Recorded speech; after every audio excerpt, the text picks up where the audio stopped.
Ramai pemilik rumah yang datang dan bertanya saya soalan ini. Saya nak letak nama anak-anak dan juga isteri dalam geran rumah ni sebab saya tak mahu rumah ni jatuh faraid nanti. Tapi rumah ni masih dalam loan. Boleh ke nak buat macam ni? Jawapan saya, tak boleh. Dan sebabnya bukan sekadar bank tak bagi, tetapi ada undang-undang tertentu yang secara automatik akan menghalang anda daripada pindah milik. Hari ini saya akan terangkan kenapa pindah milik tidak boleh dan bagaimana hibah boleh menjadi jalan paling selamat untuk rumah dalam pinjaman.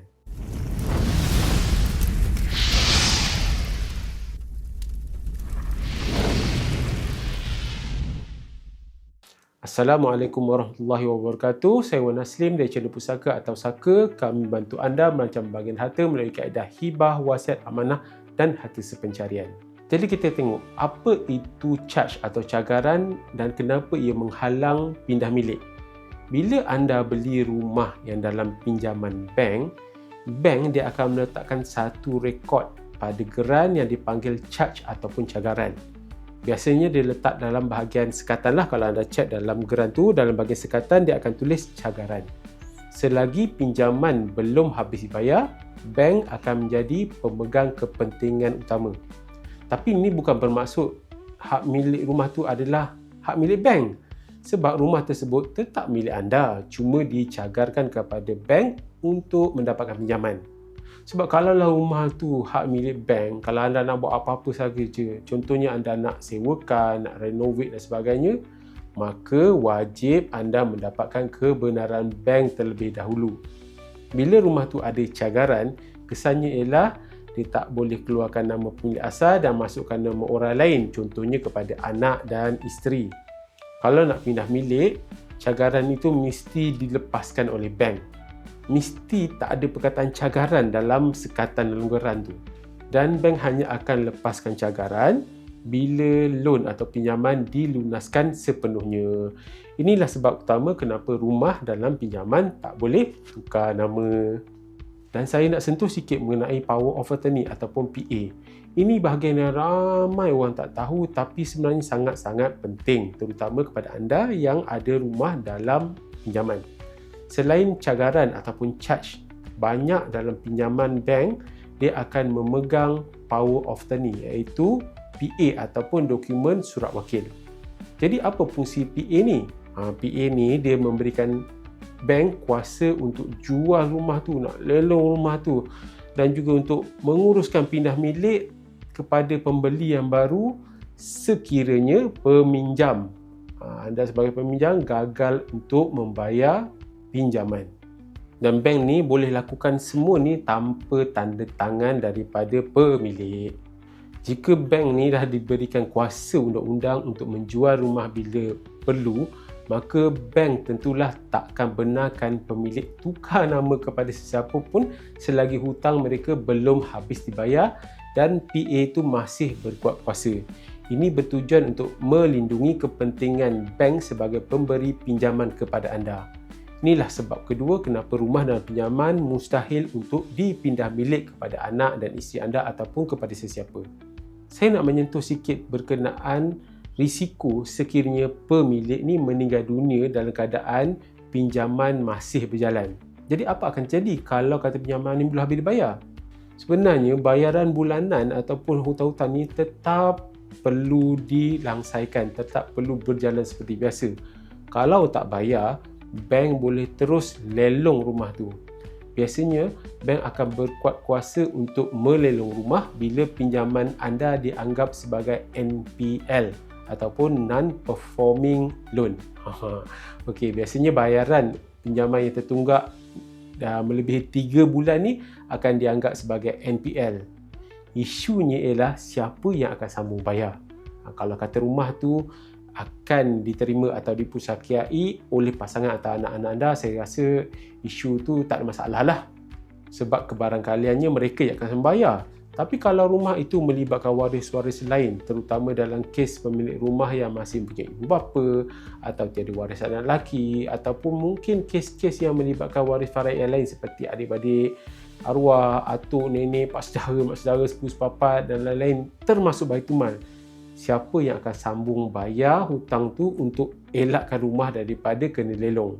Kat sini biasanya akan ada adegan tolak-menolak. Kau lah yang bayar, kau yang nak dapat, kau lah yang bayar. Dan biasanya lah yang terjadi ialah pasangan atau anak arwah yang akan bayar, sementara yang lain hanya tunggu untuk dapat bahagian faraid masing-masing. Jadi kat sini saya seru sangat-sangat kepada waris-waris yang lain. Bertimbang rasalah dan bersimpatilah kepada pasangan dan juga anak-anak arwah. Betul, anda memang ada hak anda, tapi dalam masa yang sama anda kena ada adab, kena ada akhlak dan juga kena ada ihsan. Sebab tu saya selalu tekankan, masalah pusaka ni bukan sekadar melibatkan hukum, hakam, teknikal, undang-undang, tetapi ia juga melibatkan emosi waris-waris. Dia perlu diuruskan seperti menarik rambut dalam tepung, rambut tak putus, tepung tak berserak.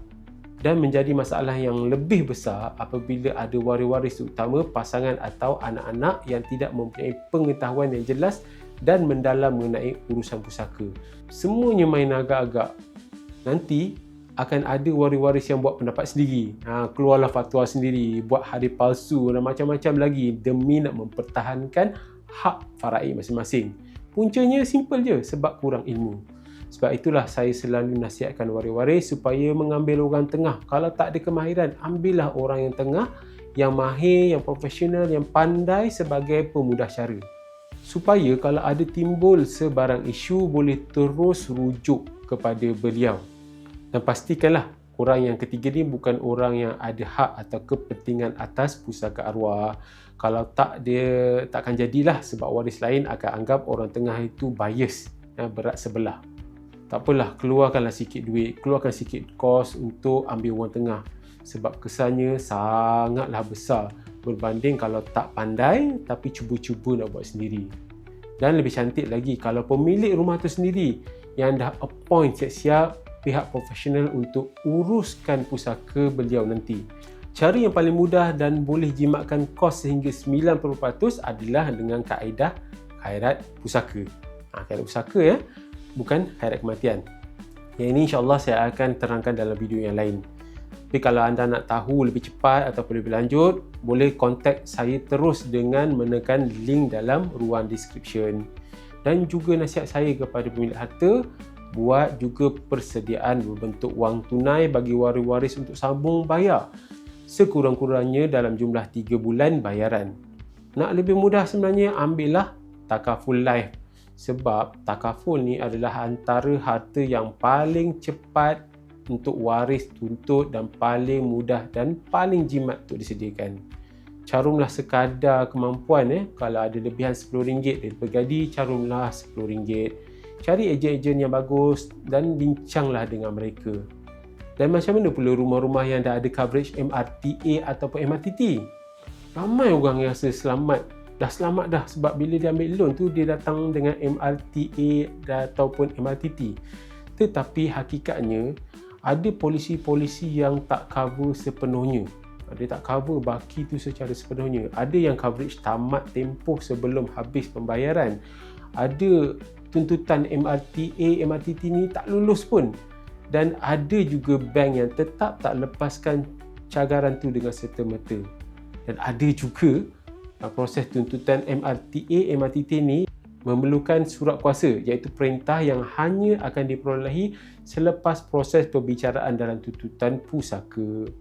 Dan yang lebih penting yang anda kena faham, walaupun MRTA atau MRTT ni dia bayar baki pinjaman, rumah tetap kena faraid.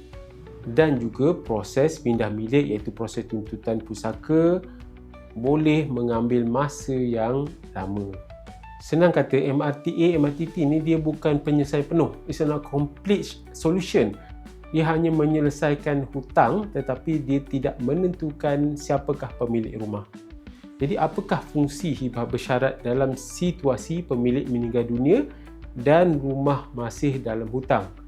Jadi anda kena jelas, hibah ni dia tak membantu untuk selesaikan hutang. Itu adalah peranan instrumen lain seperti MRTA, MRTT yang kita bincangkan tadi. Anda boleh juga tengok pilihan seperti MLTA, MLTT dan instrumen-instrumen yang lain. Hibah ni dia akan bantu anda menentukan siapakah yang bakal menerima rumah anda secara undang-undang. Hibah bersyarat ni dia tak perlukan tukar nama semasa hidup. Maksud di sini, nama kekal seperti biasa. Nama anda kekal seperti biasa dalam geran. Geran ni dia tak sentuh, tak ada perubahan. Cagaran tetap kekal. PA tetap kekal, pinjaman berjalan seperti biasa. Jadi kat sini bank dia tak terjejas apa-apa langsung. Ini bermaksud hibah bersyarat ni dia tidak melanggar undang-undang dan syarat-syarat bank ataupun syarat-syarat atas rumah tersebut, dan hak penerima jelas dan tak perlu ikut bahagi faraid. Jadi selepas pemberi meninggal dunia, penerima hibah ni dia bolehlah sambung bayar pinjaman sebab dia yang terima kan. Boleh ambil pinjaman baru ataupun selesaikan segala baki hutang, barulah pindah milik kepada penerima dilakukan. Tak ada perebutan, tak ada masalah harta beku, tak ada risiko rumah kena lelong secara mengejut.